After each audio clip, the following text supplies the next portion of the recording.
오늘은 제7과 이삭을 번제로 드리는 아브라함에 대해서 말씀을 드리려고 합니다.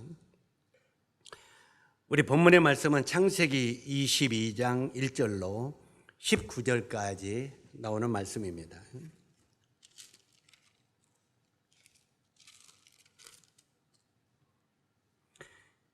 이 말씀이 길기 때문에 이 말씀을 다 읽지는 않겠습니다. 여기 이 말씀은 아브라함과 그 아들 이삭의 이야기입니다. 그래서 여기에서 이 말씀을 보면은 하나님께서 믿음의 조상인 아브라함에게 명령을 하죠. 우리가 지난 과에서 아브라함은 하나님의 말씀을 믿었다, 이렇게 말씀을 드렸죠. 그리고 하나님은 그 아브라함의 믿음을 의로 여기셨다. 자, 이 말씀을 잘 들으세요. 먼저는 아브라함이 하나님의 말씀을 믿었다고 그랬어요. 하나님의 말씀을 믿었고 하나님은 그 믿는 아브라함의 믿음을 의로 여기셨다, 이렇게 말씀했어요. 이 믿는다고 하는 것과 아는다고 하는 것은 다릅니다. 많은 사람들이 성경 이야기를 듣고 압니다.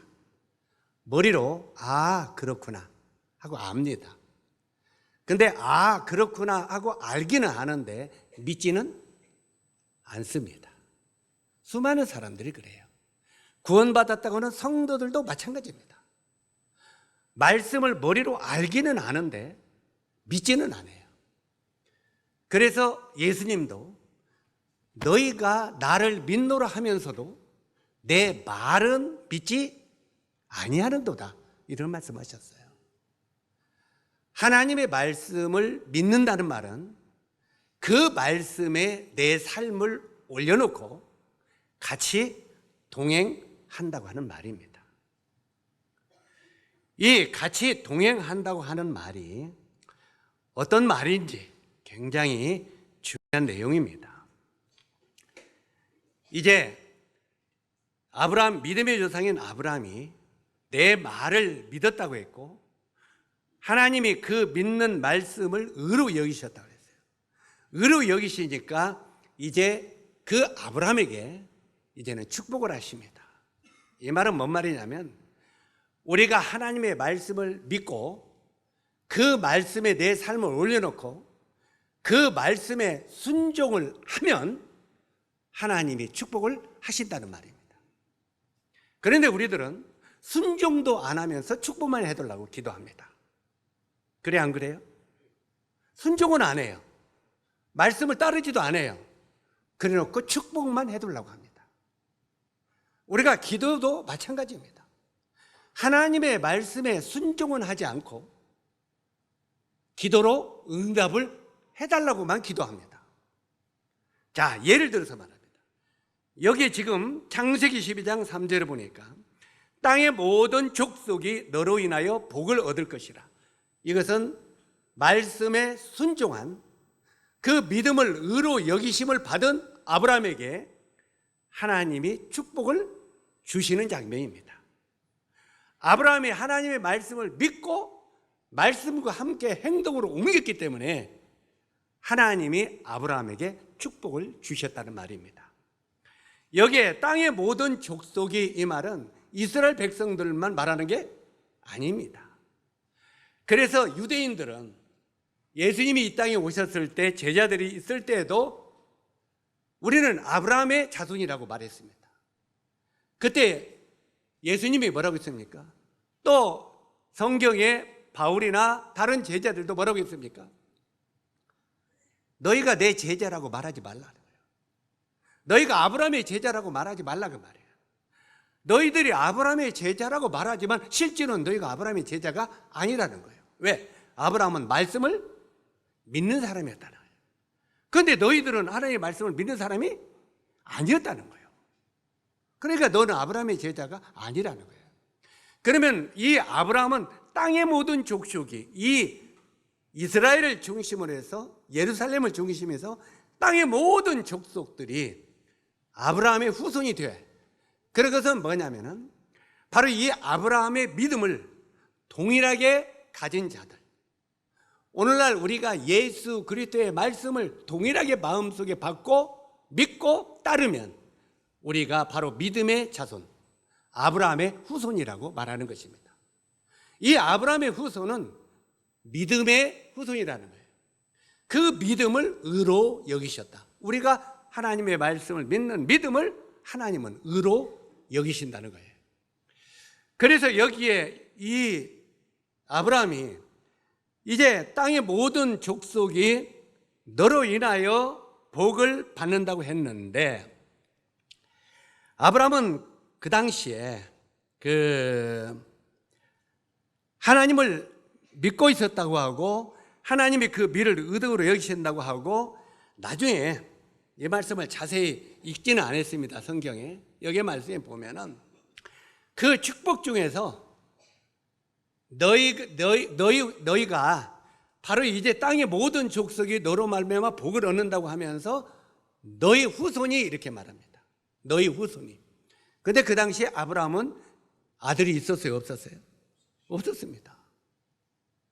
아브라함이 이 후손이 없었어요. 아들이 없었는데 너희 후손은 이렇게 말합니다. 너희 후손이 이 땅에. 또 이 아브라함을 밤에 하나님이 데려가잖아요. 밤에 바깥으로 데려가서 하늘의 별을 봐라. 지금 아브라함이 뭐 쳐다보고 있어요? 별들을 보고 있어요. 저 별이 얼마나 많냐. 너희 후손이 저 별과 같이 많아질 것이다. 그 다음에 바다의 모래를 봐라. 너희 후손이 바다의 모래처럼 많아질 것이다. 바로 이 너희 후손이 이렇게 땅에 있는 모든 족속이 너로 말미암아 복을 거둘 것이다. 그러니까 아브라함이 이 말씀을 믿었는데, 이 말씀은 믿는데 자기는 아들이 없어요. 후손이 없다 이 말이에요. 그러니까 이게 믿음이 반반 왔다 갔다 한 거예요. 믿음이 반반 왔다 갔다 해서, 하나님, 저에게 이제 모든 물질도 많이 주었습니다. 또 가진 것도 많습니다. 그런데 제 후손이 없는데 어떻게 내가 복을 받은 자입니까? 만약에 나는 후손이 없기 때문에 우리 집에 그 엘리에셀이라고 하는 종이 있는데, 이 종이 굉장히 충성스러운 종이었어요. 이 충성스러운 종이 있는데 그 종이 나의 상속자가 되리까? 상속자가 뭐예요? 아들에게 주는 상속이죠. 유산. 그러니까 자기는 재산을 물려줄, 이 재산은 하나님으로부터 축복을 받았는데 이것을 물려줄 아들이 없으니 저 엘리에셀 종이 내 상속자가 되리까? 아니다. 하나님, 너 아내 사라에게 아들이 있을 거다. 이제 이렇게 말합니다. 그리고 이렇게 말하는데 세월이 흘러가도 사라가 임신을 않는 거예요. 우리 상일이처럼. 상일이는 얼마 안 됐어요. 아직 멀었죠. 근데 실제로 세월이 흘러가도 사라가 잉태를 않는 거예요. 하나님은 분명히 사라에게서 후손을 준다고 했는데, 그러니까 혹시 하고 기다립니다. 기다리는데도 안 주는 거예요. 그러니까 거기서 인간의 방법이 나오죠. 자기 여종 하갈을 들이밀죠. 젊은 여종을. 그래가지고 여종에게 애를 갖죠. 그 하갈에서 애를 가는데 그 이름을 뭐라고 지었습니까? 이스마엘. 바로 이 이스마엘인데, 이때 인간의 방법으로 얻은 애기 때문에 오늘날까지 팔레스타인과 바로 이 이스라엘이 지금까지도 전쟁을 하는 거예요. 어떻게 보면 이복 형제간에, 배달의 형제간에 전쟁하는 거예요. 이게. 그러니까 이 이스마엘이 정말 인간의 방법대로 얻은 아들이기 때문에 하나님의 말씀을 믿음으로 얻은 아들과 인간의 방법으로 얻은 아들이 전쟁을 치르는 거예요. 이것은 오늘날 사도 바울은요, 이것을 어떻게 표현하면 갈라디아서에 믿음으로 구원을 얻은 하나님의 자녀들과 율법의 행위로 구원받으려고 하는 하나님의 아들이 되었다고 하는 이방인들과 전쟁을 한다는 거예요. 그래서 이 오늘날의 종교인들이 믿음으로 구원받은 사람을 핍박한다는 거예요. 이스마엘이 이삭을 핍박하듯이 이렇게 핍박한다는 거예요. 그래서 이 구약에 일어나는 일들을 신약에 이렇게 사도 바울은 자세하게 말하고 있는 거예요. 자, 그런데 이제 어느 날 사라가 나이가 먹어버렸어요. 설마 하고 기대했는데 나이가 먹었고 나이가 90이 돼버렸어요. 나이가 90. 그럼 아브라함이 몇 살이 돼버렸습니까? 100살이 돼버렸어요. 이제 둘이 다 할머니 할아버지가 돼버렸어요. 아브라함도 할아버지가 되고 사라도 할머니가 돼버렸어요. 여기 90살 되신 분 손 들어보세요. 우리 할머니들 90살. 우리 하나님이 역사하시면 우리 모친들도 애를 낳을 수 있어. 하나님이 역사하시면 아직 90살도 안 됐구만. 사라는 90살이 됐어. 그래가지고 여기에 성경에 보면 경수가 끝났다고 그랬어요. 다시 말해서 아기를 가질 수 있는 그 모든 것이 끝났다는 거예요. 그러니까 이 사라는 이제 끝났다. 하나님이 나에게 자녀를 준다고 했는데 이건 끝나버렸다 생각해요. 그래가지고 육신의 방법으로 그걸 행했잖아요. 그런데 어느 날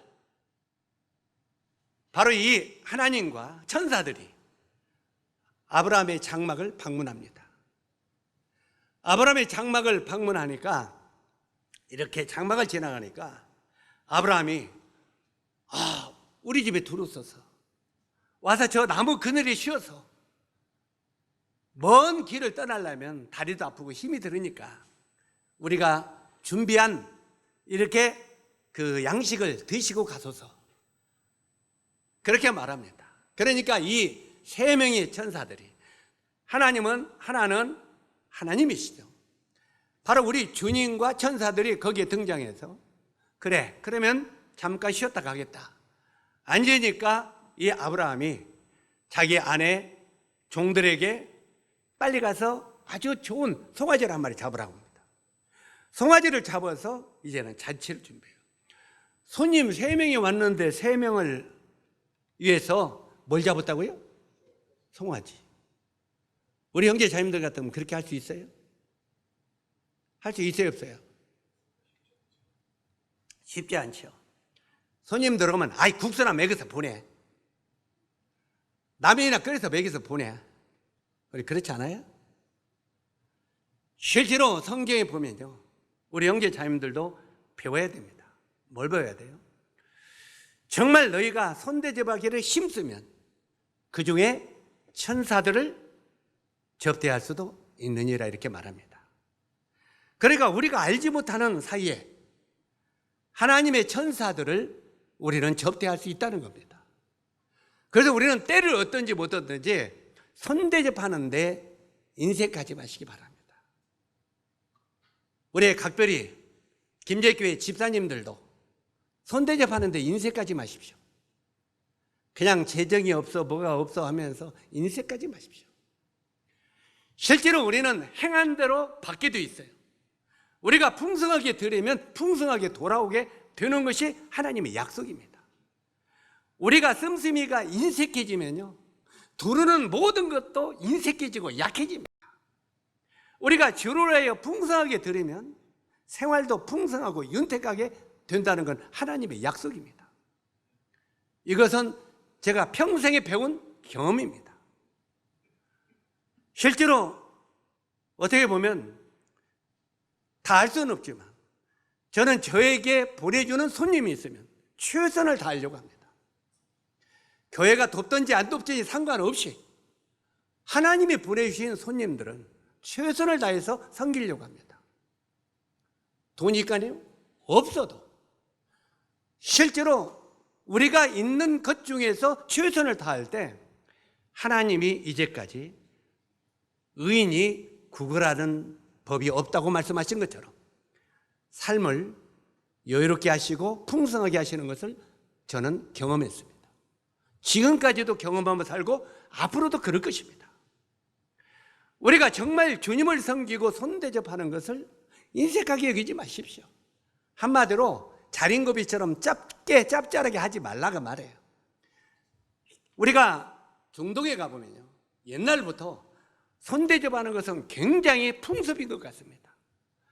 적어도 우리가 송아지는 잡을 수 없어도 소고기는 사줄 수 있잖아요. 그래 안 그래요? 근데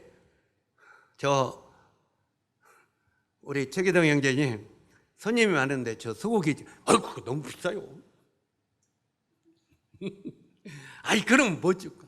돼지고기도 비싼데 그냥 여기 그냥 옆에 집에 가서 갈비탕 한 그릇. 뭐 갈비탕도 고기죠.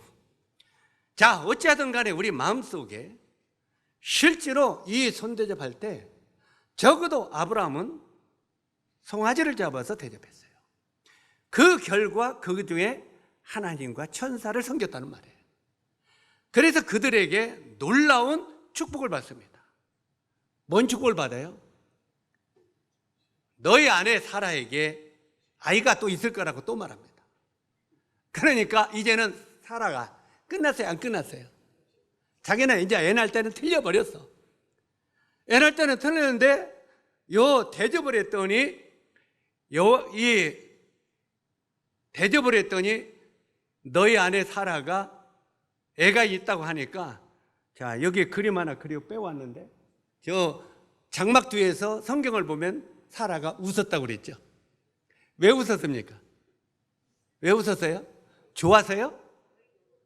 기가 막혀서. 좋아서 웃은 게 아니에요. 기가 막혀서. 자, 우리 윤선점 우리 자매에게 내년 이맘때 내가 손녀가 있을 것이다, 내가 아들이 있을 거다 웃잖아요. 말이 안 되잖아요. 바로 이 사라에게 내년 이맘때 아이가 있을 것이라고 할 때 하도 기가 막혀서, 저분들이 지금 내 형편을 알고 저러는가? 내 나이가 90이고 경수도 끝나고 이제 이렇게 할머니가 돼서 쭈글쭈글해지는데 나보고 아이고 농담도 많으시네, 아마 그랬을 거예요. 그래 웃었어요. 웃으니까 벌써 이 장막 뒤에서 웃는 걸 안에서 우리 주님이 알았어요? 몰랐어요? 알고 있어요. 여기 이걸 보면서 우리 형제 자매님들이 또 하나 배울 것은, 하나님은 우리 형제 자매님들이 눈에 보이지 않더라도 그 마음과 그 중심을 꿰뚫어 보시는 분이 하나님이신 것을 아셔야 됩니다. 지금 이 사라가 이 사람들 눈에는 안 보여요. 장막 뒤에 있으니까. 그런데 사라가 속으로 하고 웃었어요. 아브라함에게 뭐라고 말합니까? 너희 아내 사라가 왜 우느냐? 왜 우느냐? 그러니까 그 소리가 들렸던가 봐요. 아브라함은 모르죠. 아브라함은 뚫레뚫레 했을 겁니다. 그때 깜짝 놀래가지고 그 웃었다고 하니까 사라가 뛰어나면서 저 웃은 적이 없습니다 그랬다. 거짓말하죠? 저 안 웃었습니다. 그러니까 아니야, 내가 웃었느니라. 이미 그걸 다 보고 있어요. 하나님은 우리 형제 자매들의 양심과 신앙 중심을 꿰뚫어 보고 계시는 분인 걸 아셔야 됩니다. 우리가 하나님을 믿는다는 것은 그분은 내 속의 모든 형편을 다 꿰뚫어 보고 내 생각과 사상을 다 알고 계시는 분인 걸 믿어야 됩니다. 그냥 하나님을 적당히 둘러대면서 하나님께 도와달라고 기도하지 마십시오. 하나님은 내 중심을 다 보고 계십니다. 내가 어떻게 살아가고 있고 무슨 생각하는지 다 알고 있어요. 그래서 꿰뚫어 보고 계셔요. 그러니까 뭐라고 말합니까? 여기에 하나님께서, 여기에 이제 그 누굽니까? 사라가 이렇게 죠. 자, 여호와께서 아브라함에게 이르시되 사라가 왜 웃으며 이르시기를 내가 늙었거늘 어떻게 아들을 낳으리요? 이렇게 속으로 중얼거린 것까지도 알고 있어요, 모르고 있어요? 사라는 지금 속으로 중얼거린 거예요. 그런데 이것까지도 하나님은 알고 있어요. 그러면서 여호와께 능치 못할 일이 있겠느냐? 이건 굉장히 우리 신앙의 핵심이 돼야 됩니다. 한번 따라서 하세요. 여호와께 능치 못할 일이 있겠느냐. 하나님에게 능치 못할 일이 과연 있겠느냐 그 말이에요. 이것을 우리 형제 자매들이 얼마나 믿으십니까? 이것을 완전히 믿는 분들은 진짜 드뭅니다. 여호와께서는 능치 못할 일이 없듯이 있겠느냐 하는 이 말을 정말 마음속으로 믿는 분들이 별로 없어요. 그런데 바로 이 사라에게 이렇게 말합니다. 그런데 그 뒤에 넘어갔어요. 1년 뒤에 넘어갔어요. 세월이 넘어가서 1년 뒤에 어떻게 됐습니까? 창세기 21장 6절에 보니까 사라가 이르되 하나님이 나를 웃게 하시니 듣는 자가 다 나와 함께 웃으리로다. 참 기가 막힐 일이다. 웃을 일이로다 이 말이에요. 왜요? 1년 뒤에 사라가 애 낳았어요? 안 낳았어요? 그냥 사라가 애 낳았다 말고 사라 할머니가 애 낳았어요. 할머니인 걸 기억하세요. 그냥 사라가 젊은 처자가 아니라 나이가 90이 된 할머니예요. 90세 된 사라 할머니가 애를 낳았더라. 그러니 사라가 기가 막혀 안 기가 막혀요? 너무너무 기가 막히니까 하나님이 나를 웃게 하시더라. 오직하면 하나님께서 사라가 웃으니까 너 내년 이맘때 되면 사라 네가 애가 있을 것이다. 그러니까 나 안 웃었습니다. 아니야, 네가 웃었느니라. 네가 웃고도 안 웃었다고 하시니까 네가 애를 낳으면 그 애 이름까지 하나님이 지어줬어요. 뭐라고요? 그 아들을 이삭이라 하라. 이삭이라는 뜻은 웃음이라는 뜻이에요. 웃음. 네가 하나님의 말씀을 신뢰하지 않고 웃었으니 하나님의 말씀이 이루어지면 그 아이의 이름을 웃음이라 지어라.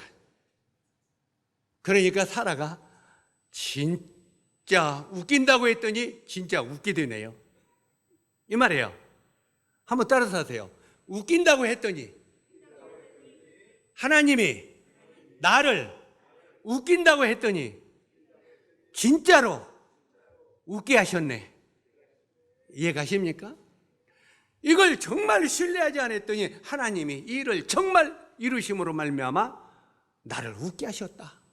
그리고 나만 아니라 사람들도 함께 웃었다. 할머니가 애 낳대 하고 애들이 얼마나 웃기겠어요. 90살 된 할머니가 애 낳대 하고 뛰어다니면서 흉받겠죠.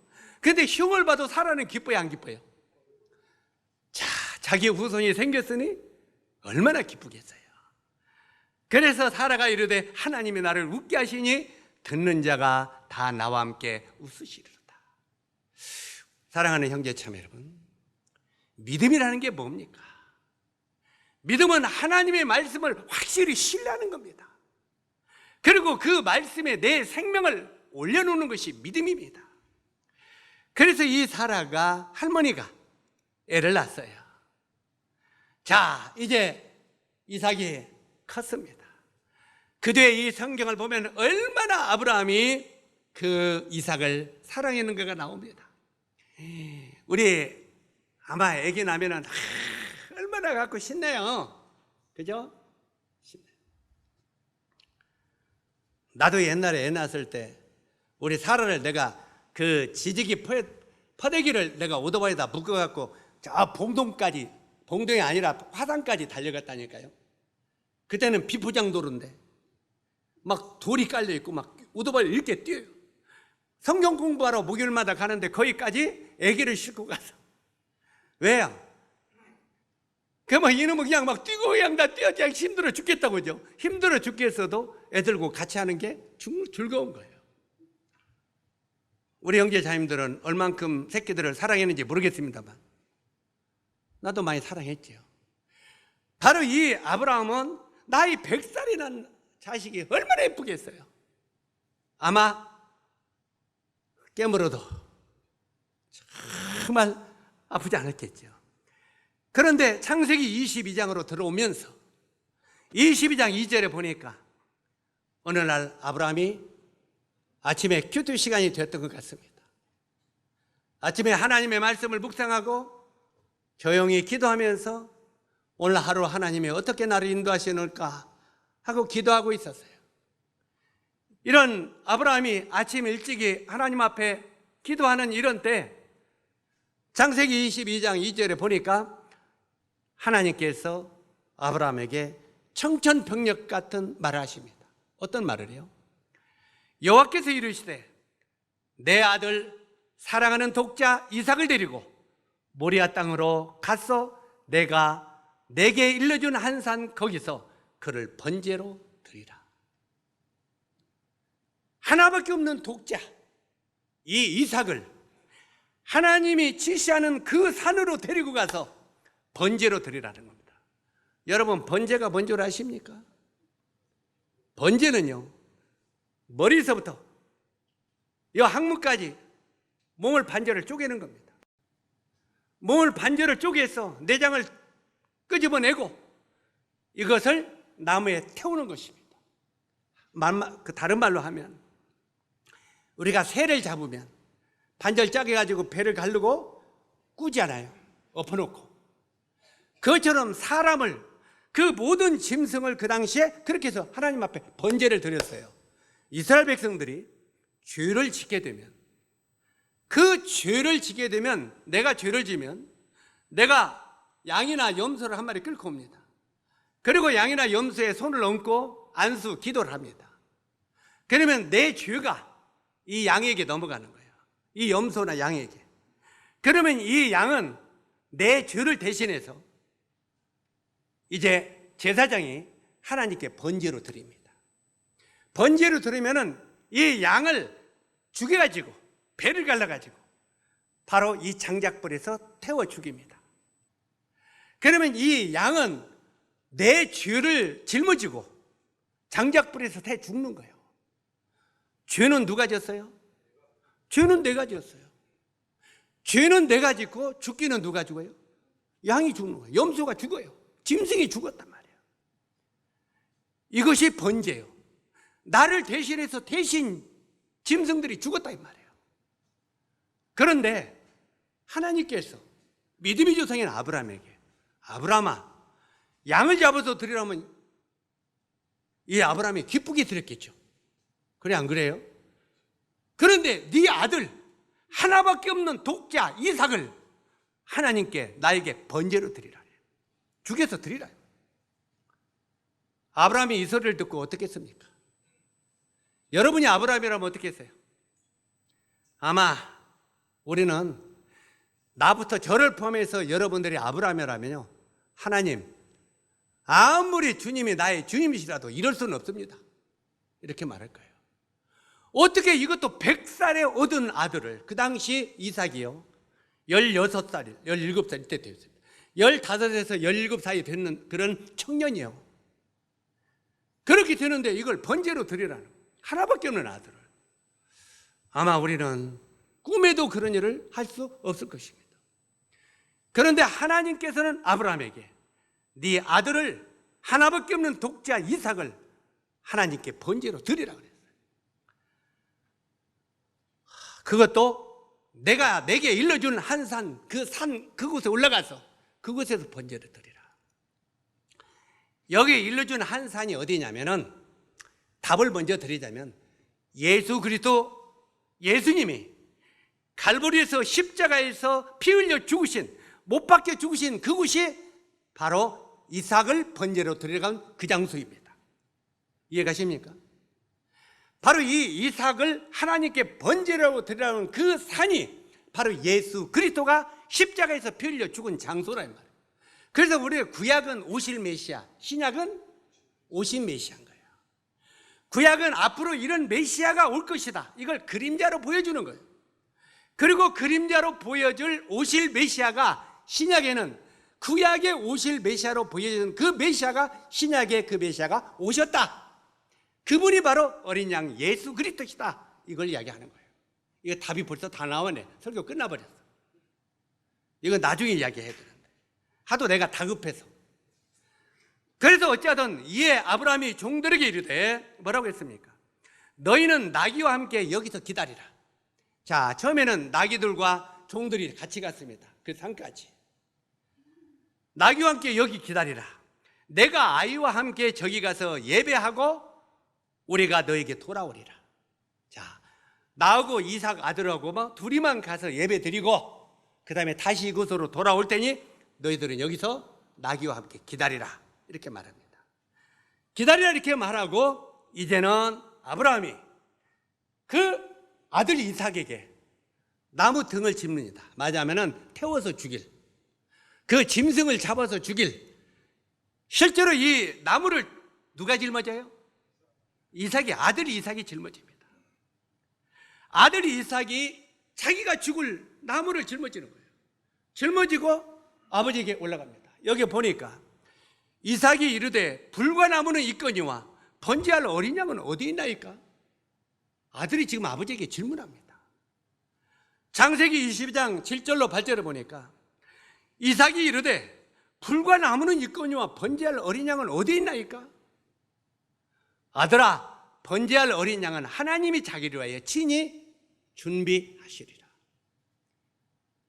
여기에 지금 이 이삭의 질문을 들으면서 이삭은 자기 아버지가 죄를 대속하기 위하여 양과 염소나 이것을 번제로 드리는 것을 수시로 봤을 거예요? 안 봤겠어요? 여기에 이삭은 바로 번제를 어떻게 드리는지를 잘 알고 있었습니다. 아버지가 아버지와 가족들과 자기들을 위하여 항상 짐승을 잡아서 평소에 번제로 드리는 것을 이삭은 구경을 많이 했습니다. 아, 번제는 이렇게 드리는 거구나 알고 있었어요. 자, 번제를 즐기기 위해서는 한 마리의 짐승이 죽는다는 걸 이삭은 알았어요? 몰랐어요? 알고 있었어요. 그런데 지금 하나님께 번제를 드린다고 가는데 자기가 나무를 짊어지고 아버지는 칼을 들고 불을 가지고 산으로 올라가는 거예요. 그런데 아들 이삭이 평소에 아버지가 안 튼 짓을 하잖아요. 뭘 안 가지고 가요? 양을 안 가지고 가는 거예요. 그러니까 아버지, 불과 불과 나무는 여기가 있는데 양은 어디 있어요? 번제할 양은 어디 있어요? 하고 질문해요. 이 소리를 들었던 아브라함의 마음이 어떻겠어요? 아마 이 아브라함의 마음은 그 아들의 말을 들을 때 가슴이 찢어지는 것 같았어요. 아마 이 아브라함 마음속에 그 번제할 어린 양은 너다 이놈아, 이게 이 말이잖아요. 속에 알고 있잖아요. 그런데 아브라함이 그렇게 말합니다. 아들아, 번제할 어린 양은 하나님이 자기를 위하여 친히 준비하시리라. 여기에 이삭은 벌써 16, 17이 된 청년 이삭은요, 자기가 죽을 나무를 짊어지고 바로 이 하나님이 지시한 산으로 올라갑니다. 이건 바로 무슨 그림자입니까? 바로 어린 양 되신 예수 그리스도가 죄를 위하여 자기가 죽을 십자가를 등에 짊어지고 갈보리 산으로 올라가는 그림자입니다. 구약은 그림자요, 신약은 본체라고 했죠. 바로 이 이삭이 나무를 짊어지고 자기가 죽어야 될 산으로 올라가는 이 내용은 앞으로 신약에 어린 양 되신 예수 그리스도가 자기가 죽을 십자가를 등에 짊어지고 갈보리로 올라가는 그 모습의 그림자입니다. 어린 양은 하나님이 자기를 위해 친히 준비하시리라. 이 말씀을 한 아브라함이 얼마나 마음이 힘들었겠어요. 이제 번제를 준비합니다. 제단을 준비합니다. 제단을 준비하고 이제 나무를 거기다 펼쳐놓습니다. 나무를 펼쳐놓고 이제 아들 이삭을 잡습니다. 아들 이삭을 손을 이렇게 묶습니다. 발을 묶고요. 자, 여기에 아브라함이 그곳에 제단을 쌓고 나무를 버려놓고 그 아들 이삭을 결박하여 제단 나무에 놓고 손을 내밀어 칼을 잡고 그 아들을 잡으려 하니, 이렇게 되어 있습니다. 이제 나무를 해놓고 거기다 아들 이삭을 묶어서 올려놓습니다. 그런데 여기서 우리는 놀라운 장면을 하나 보게 됩니다. 어떤 놀라운 장면을 볼 수 있습니까? 아브라함보다 그 아들 이삭을 보게 됩니다. 이삭은 지금 나이가 몇 살이에요? 16, 7이에요. 아주 혈기방장한 우리 상윤이 지금 몇 살이야? 18? 딱 저만한데. 자, 할아버지가, 에? 여기 김대웅 할아버지가 너를 번제로 드리려고 묶으면은, 죽이려고 묶으면 너 어떡하겠냐? 할아버지 왜 그러세요? 할아버지 왜 그러세요? 손을 꽉 잡으면 힘 쓰겠어 못 쓰겠어요? 17, 8 되는 장정이 100살 된 할아버지의 손을 꽉 잡으면 할아버지는 힘 못 씁니다. 그래 안 그래요? 그런데 이삭 보세요. 아버지, 어린 양은 어디 있습니까? 아까 물어봤죠?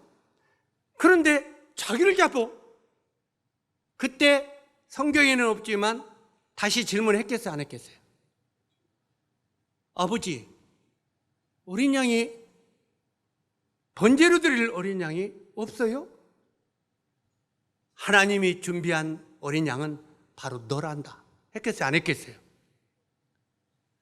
그때 우리 형제 자님들이 이삭의 마음으로 들어가 보세요. 이삭이 어떻겠는가? 내가 이삭이라면 어떻겠는가 한번 생각해 보세요.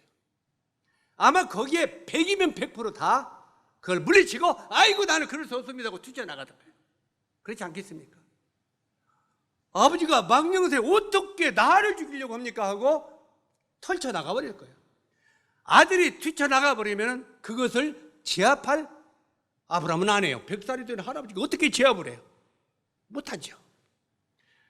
그때 이삭이 물어봤을 것입니다. 아버지, 하나님의 뜻이라면 아들을 번제로 드려도 드려야 되는 것입니까? 질문했겠어요, 안 했겠어요? 틀림없이 그 질문을 했을 것입니다. 아버지, 왜?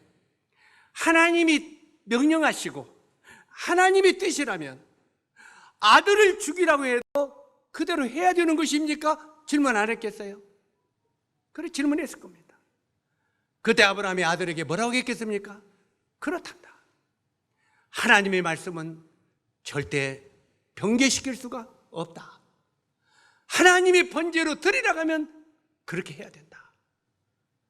이렇게 말했을 것입니다. 이렇게 말했을 때 그 이삭이 17살이 되는 장정인 이삭이 아버님, 그게 하나님의 뜻이라면 저를 죽이십시오 하고 순순히 묶여주는 그 이삭의 모습을 봅니다. 그래서 이삭은 아버지의 말에 순종하는 아들입니다.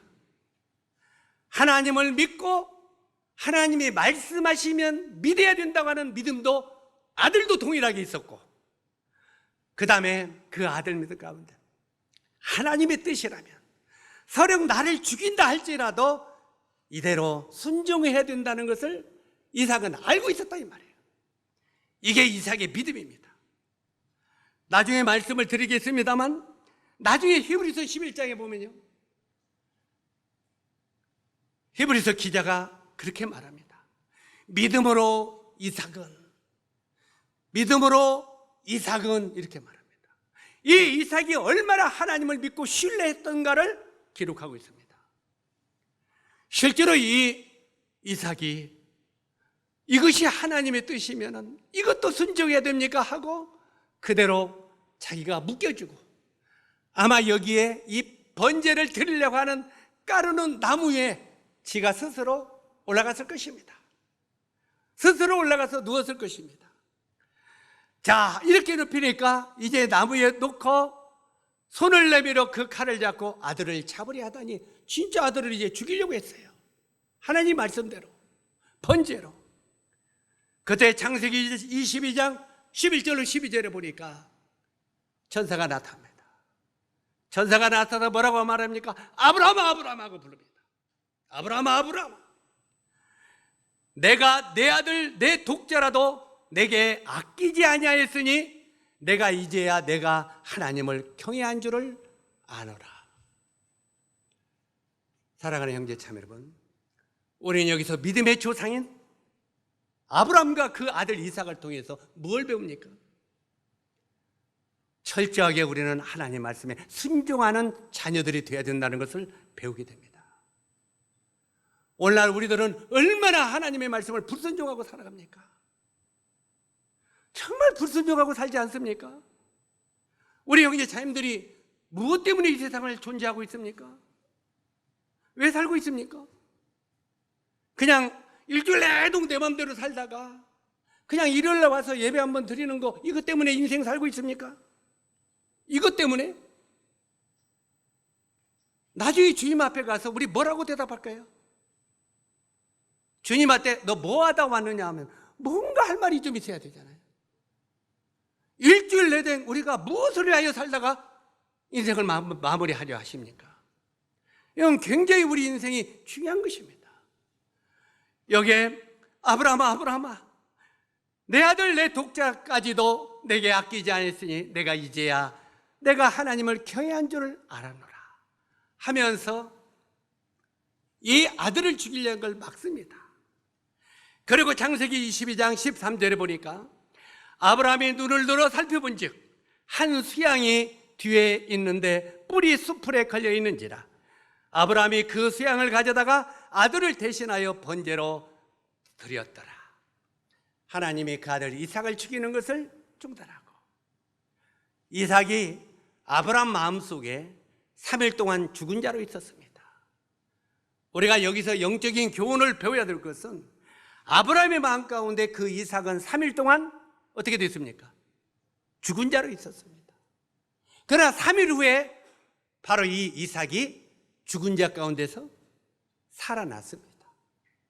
실제로 이 아브라함이 이삭을 데리고 3일 길을 걸어갔다고 그랬죠. 3일 동안은 아브라함의 마음속에 그 아들 이삭이 죽은 자로 있었어요. 그러나 3일 후에 그 아들 이삭이 살아난 자가 되었다는 말입니다. 이것은 바로 우리 주님께서 하신 내용입니다. 우리 주님이 십자가에 못 박혀 돌아가시고 3일 동안 무덤에 장사되었어요. 3일 동안 무덤에 장사되었을 때 성부 하나님 마음속에는 아들 예수 그리스도가 3일 동안 죽은 자로 있었습니다. 3일 동안 무덤에 죽은 자로 있었지만 3일 만에 다시 부활시켜서 예수님을 살아나게 하셨습니다. 바로 여기에 아브라함과 이삭을 통해서 바로 이 하나님과 그 아들 예수 그리스도의 모습을 우리가 볼 수 있는 것입니다. 여기 보니까 한 수양이 되어 있는데 풀이 수풀에 걸려 있는지라. 아브라함이 그 수양을 가져다가 아들을 대신하여 번제로 드렸더라. 여기 나오는 어린 양이 양 한 마리가 또 번제로 드리는 모습을 보게 됩니다. 자, 우리가 이제 이 말씀을 기억하면서 설명드렸던 신약으로 넘어가겠습니다. 이제 구약은 오실 메시아, 신약은 오실 메시아예요. 구약은 우리 죄를 위하여 어떻게 번제로 드려지는가를 가르치고 있고, 신약에는 우리 죄를 위하여 어떻게 어린 양이 번제로 드려지는가가 답으로 나와 있는 것입니다. 그래서 구약도 예수 이야기, 신약도 예수의 이야기입니다. 우리가 신약 성경 누가복음 22장 42절에 보니까 아버지여, 만일 아버지의 뜻이거든 이 잔을 내게서 옮기시옵소서. 그러나 내 원대로 마시고 아버지의 원대로 되기를 원하나이다. 바로 예수 그리스도는 아버지의 뜻을 알았어요. 아버지의 뜻이 자기를 십자가에 죽게 하는 것이 아버지의 뜻인 것을 알았습니다. 그래서 예수님이 겟세마네 동산에서, 바로 이 겟세마네 동산에서 땀방울이 핏방울이 되도록 기도하는 장면이 나오죠. 땀방울이 핏방울이 되도록 기도하는 장면이 나오는데, 거기서 예수님이 뭐라고 기도합니까? 아버지요, 내가 이 쓴 잔을 마시는 것이 아버지의 뜻입니까? 하고 물어봅니다. 이게 뭔 말입니까? 아버지 하나님, 성부여, 내가 십자가에서 죽는 것이 아버지의 뜻입니까? 이것이 죄를 죄 가운데 지옥으로 떨어지는 인간을 구원받는 길이 이것뿐이 없습니까? 하고 질문한 것입니다. 핏방울이 땀방울이 되는 것은, 땀방울이 핏방울이 되는 것은 예수 그리스도가 그 십자가의 고통이 얼마나 큰 것인가를 너무너무 잘 알고 있었다 그 말이에요. 우리 형제 자매님들은요, 어떤 때 보면은 우리가 주님 앞에 가증스러운 모습이 있는 것도 보게 돼요. 그렇지 않아요? 이러려고 우리가 주님의 십자가에 대해서 얼마나 이야기를 많이 합니까? 주님이 십자가에서 나의 죄를 구원하시고 나를 위해 죽으셨다, 하나님께 찬양을 올리자고 우리 예배 드리잖아요. 그렇지 않아요? 그런데 그 시간이 딱 지나면 예수님 빠이빠이요. 예수님 빠이빠이, 이제 일주일 동안 내 마음대로 살 거야. 항상 주를 나와서는 우리 주님의 십자가의 은혜에 대해서 목청을 높이면서 감사하다가 삶에 들어가서는 내 마음대로요. 이게 우리의 인생이 얼마나 가증스러워요. 하나님 앞에. 사랑하는 형제 자매 여러분, 하나님의 말씀은요, 말과 이론으로 하는 게 아닙니다. 행동이에요. 제가 어저께 이번에 기도 집회 때 봤는데, 여기 어떤 형제님이 암이 수술을 했는데, 간암을 막 4군데 5군데 전이가 됐다고 기도해 달라고 이렇게 연락이 왔더라고요. 아산병원에서 간의 60%를 절개하는 수술을 받아 있었습니다. 수술 후 회복을 위해 항암 치료약을 복용 중에 계셨고, 며칠 전 치료로 경과를 보기 위하여 CT 촬영을 하였는데 다른 장기 4곳으로 전이된 것을 발견하게 되어 항암 주사 치료를 하게 되었습니다. 주님의 특별히 도우시는 손길이 있지 않고는 완치를 바랄 수 없는 상황이기에 지역교회 성도들께 기도 요청을 드립니다.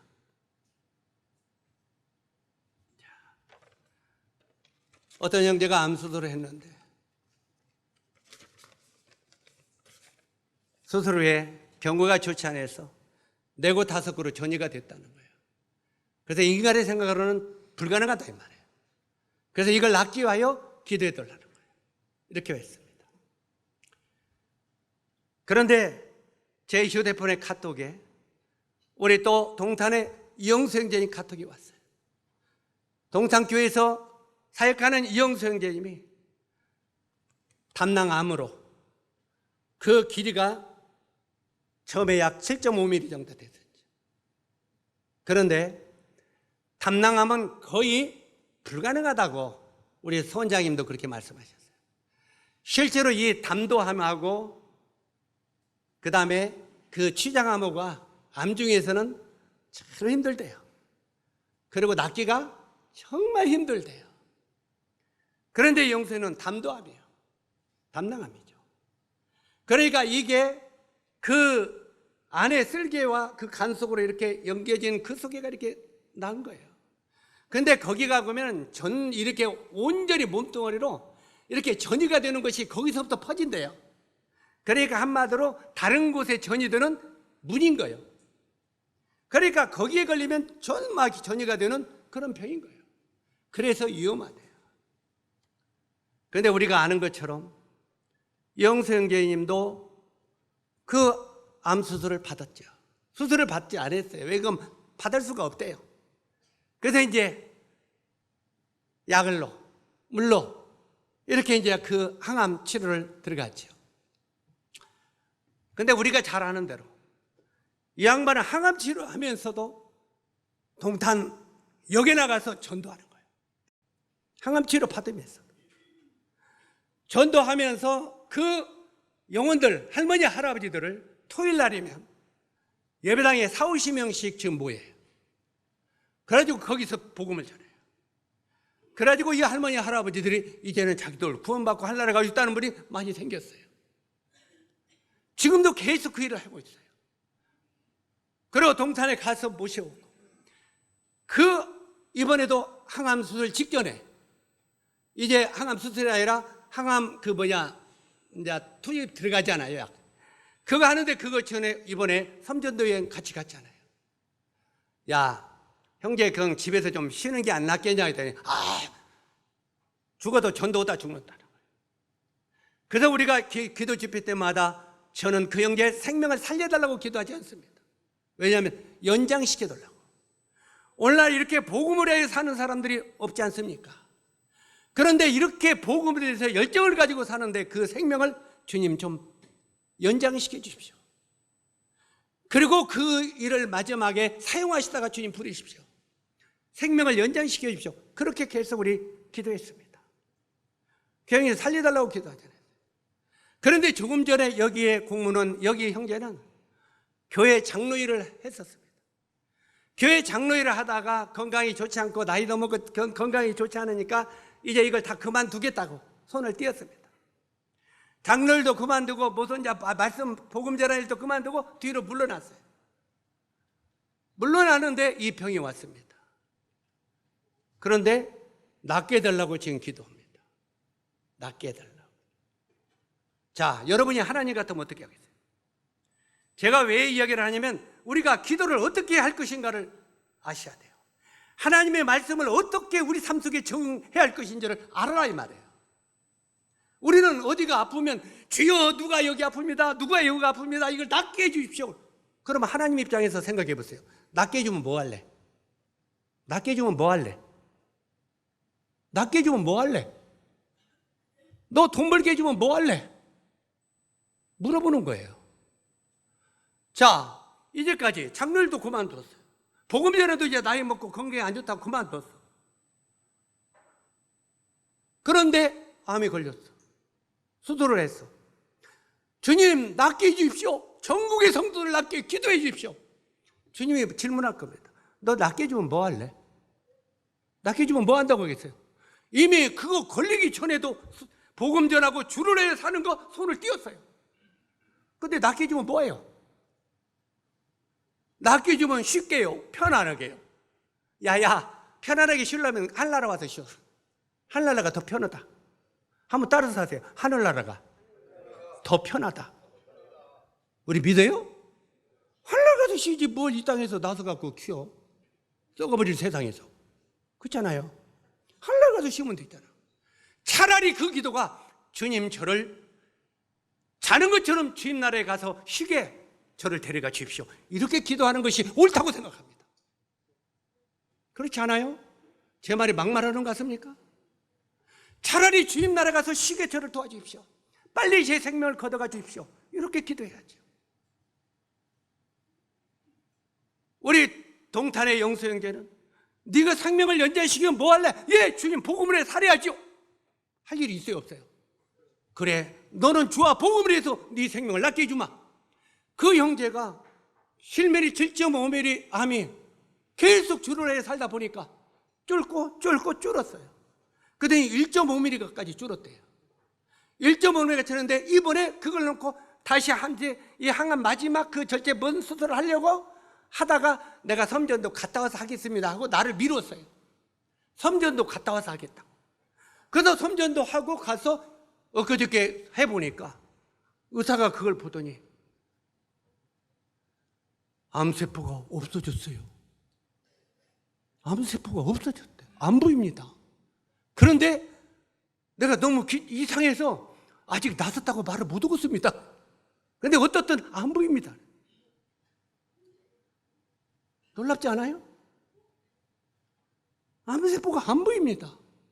그러나 의사가 나도 놀라서 내가 나섰다고 나중에 완치할 때까지는 기다리십시오. 나도 모르겠습니다. 안 보입니다. 사실 이번에 CT고 싹 찍었더니, 자, 그는 하나님의 생명을 연장시켜 주셔서 주와 복음을 살겠어요, 안 살겠어요? 살 수 있는 희망이 있잖아요. 주와 복음을 해서 얼마든지 일할 수 있기 때문에 하나님은 그 생명을 살려주고 병을 낫게 할 수, 불가능한 병도 낫게 해줄 수 있다는 거예요. 그러나 그냥 낫게 해줬어도 그냥 사는 것이 그게 그거고, 그게 그건 살려주면 뭐해? 그렇지 않습니까? 우리 형제 자님들이 이걸 심각하게 받으세요. 정말 믿음으로 살아가는 삶이 무엇인가를 아시기 바랍니다. 이런 거로 주님을 위해 성계 살아가는 게 아닙니다. 말로는 가서 하늘 가서 별도 따오지요. 우리가 정말 주님의 은혜의 십자가를 사랑하고 그분의 은혜를 마음속에 생각한다면 우리는 모임 폐하라고 해도 폐할 수가 없더라고요. 저 같으면. 주님이 저에 대해서 그 해주신 은혜가 너무 크기에요. 저는 젊은 청년 날 25세에 구원을 받고, 오 하나님, 저 같은 것을 내가 하나님을 대적하고 배척한 저를 위하여 주님은 생명을 버리셨습니까? 십자가에서 이런 생명을 버리시고 나를 구원했다면 앞으로 내가 어떻게 살아야 되겠습니까? 내 남은 생애가 당신의 복음과 사랑을 증거하며 내 남은 생애를 살도록 도와주십시오. 그렇게 기도했어요. 그러면 나중에 성경을 읽다 보니까 모이기를 피하는 어떤 이유 습관같이 하지 말라고 히브리서에 기록되어 있어요. 그래서 모이기를 피하는 건 습관이구나. 그러면 주님, 모이기를 피하는 게 습관이라고 하는데 나 이 습관같이 않도록 도와주십시오. 습관같이 하냐고 내가 어떤 일이 있어도 모임에 참석할 수 있도록 주님 힘주시고 도와주십시오. 그리고 제가 제 생애에 예배에 빠지지 않도록 주님 도와주십시오. 이건 주님, 제가 예배를 드리고 싶으니까 제 생애에 예배에 패하는 일이 없도록 저를 도와주십시오 하고 제가 기도했어요. 그런데 제 생애 구원받은 50년 동안 아직 예배에 패본 적이 없어요. 이번에요, 우리 섬전도 갔잖아요. 우리 형제, 여기 있는 형제님들 이번에 막 코로나 걸려갖고 한참 시끄럽어요. 그런데 저는 이걸 장담하지는 않아요. 왜요? 내일 또 어떻게 될지 모르니까요. 그렇죠? 내일 어떻게 될지 몰라요. 그러나 지금까지 주님이 도와주신 것을 간증할 수 있다면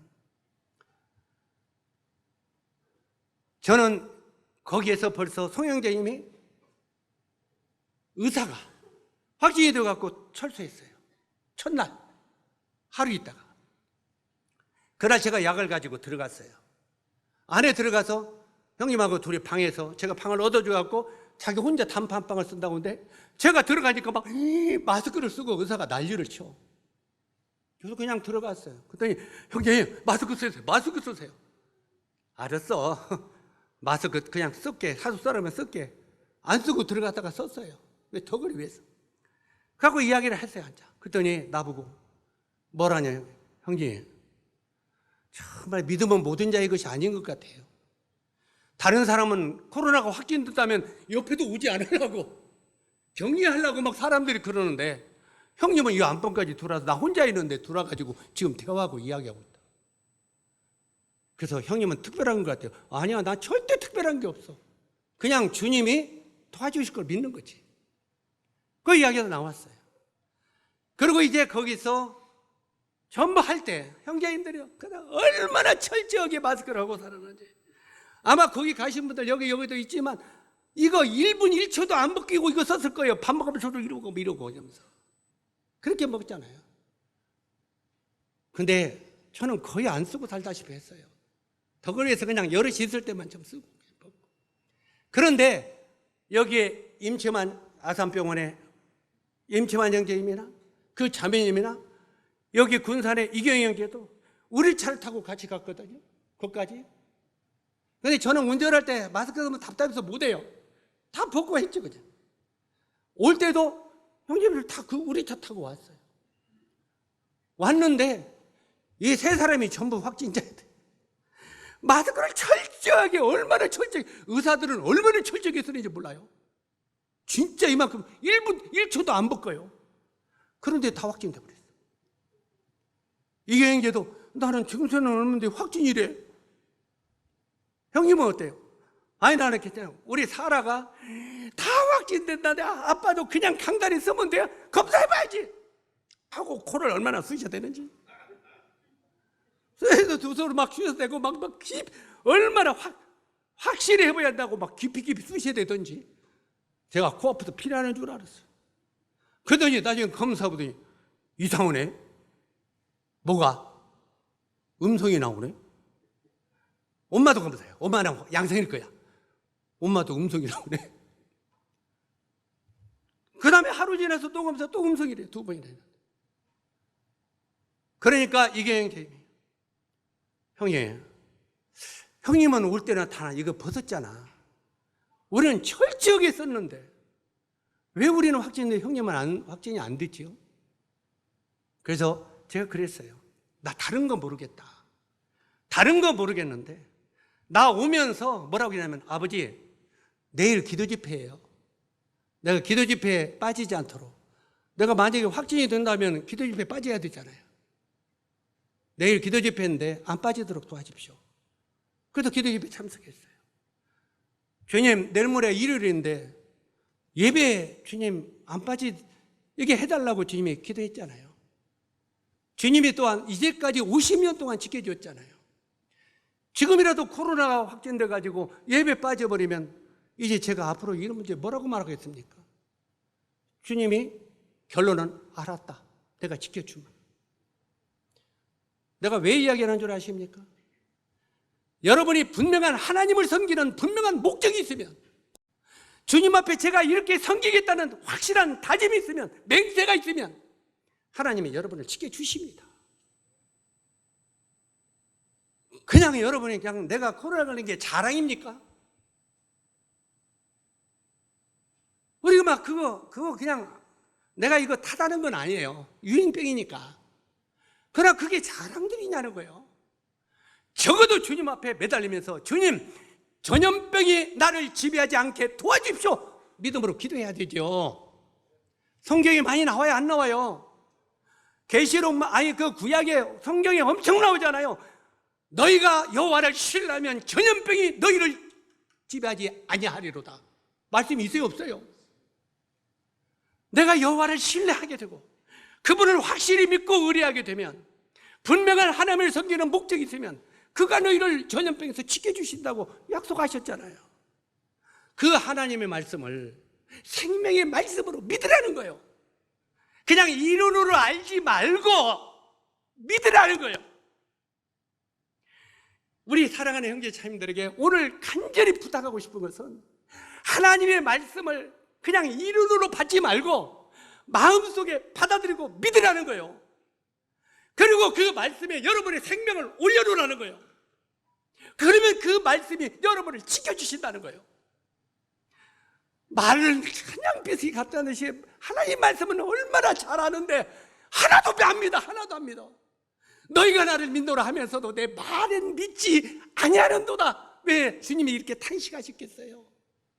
우리 수없이 하나님의 말씀을 믿노라고 하면서도 그 말씀을 진짜로 안 믿는다는 거예요. 하나님의 말씀이 생명의 말씀으로 믿으십니까? 정말 생명의 말씀인 걸 믿으십니까? 여러분이 정말 여러분이 그 구원의 말씀도요, 그 말씀을 생명의 말씀으로 여러분 마음속에 받아들이지 않았다면 여러분 아직 구원받은 게 아니에요. 정말 구원받은 말씀이라도 여러분 마음속에 생명의 말씀으로 내 마음속에 확실하게 받아들였을 때 생명이 있는 거예요. 그렇잖아요. 삶도 마찬가지예요. 한번 따라서 하세요. 의인은 믿음으로 말미암아 살리라.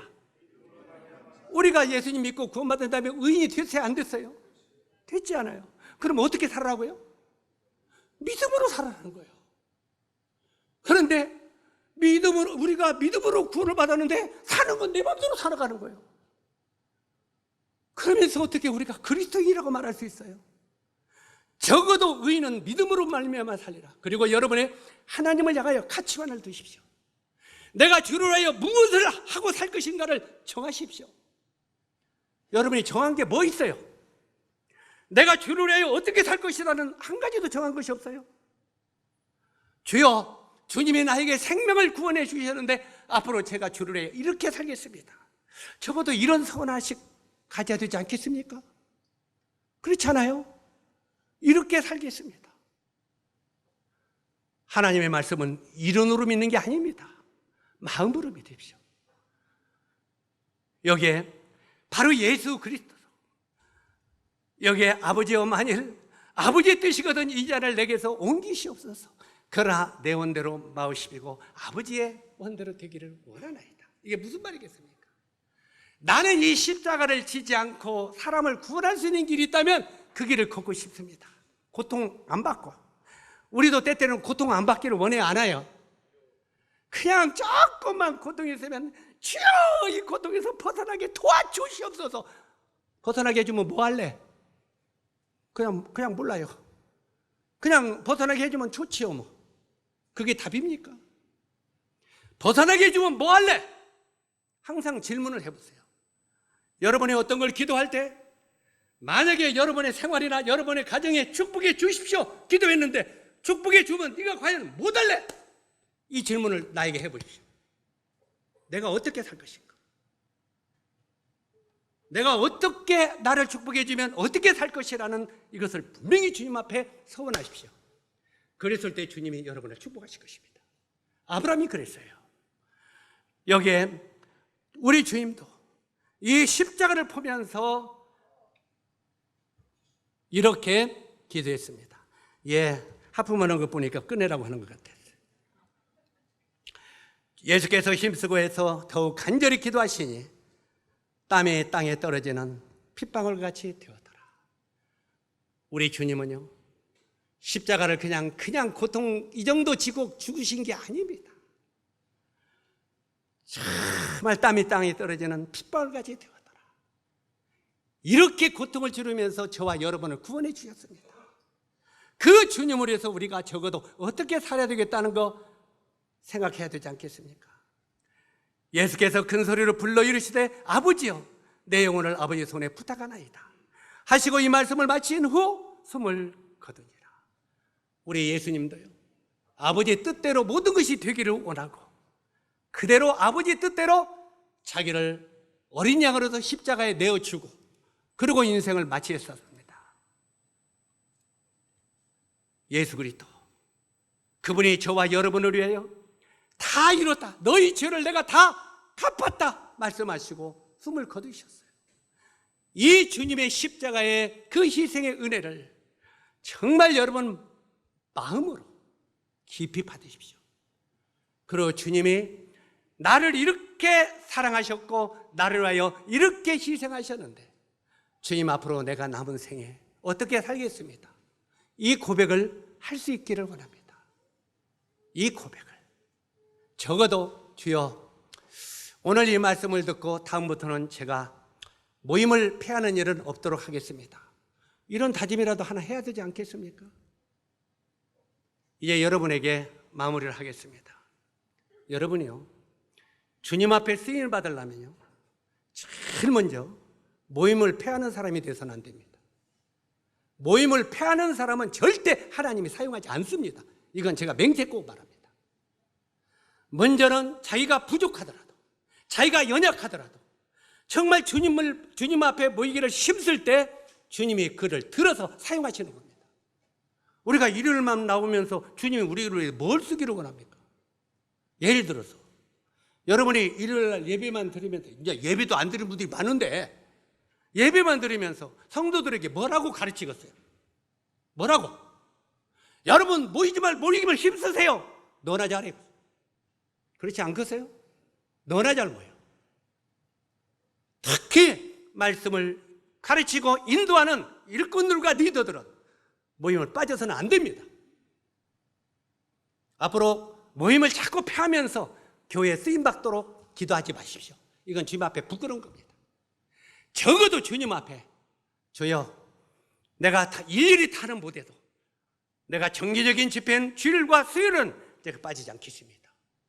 주님 저희가 빠지지 않도록 저에게 힘 주십시오. 이렇게 기도하십시오. 그냥 빠지지 않겠습니다. 이건 내 맹세잖아요. 내 맹세는 그냥 내일모레 흩어져 버릴 수 있어. 주님이 그렇게 지킬 수 있도록 나에게 힘 주시고 도와주십시오. 이렇게 기도하십시오. 그러면 주님이 그걸 도와주실 거예요. 그렇게 주님의 말씀에 이런 적은 것이라도 순종할 때 하나님이 그를 들어서 사용하시는 것입니다. 이걸 명심하시기 바랍니다. 기도하겠습니다.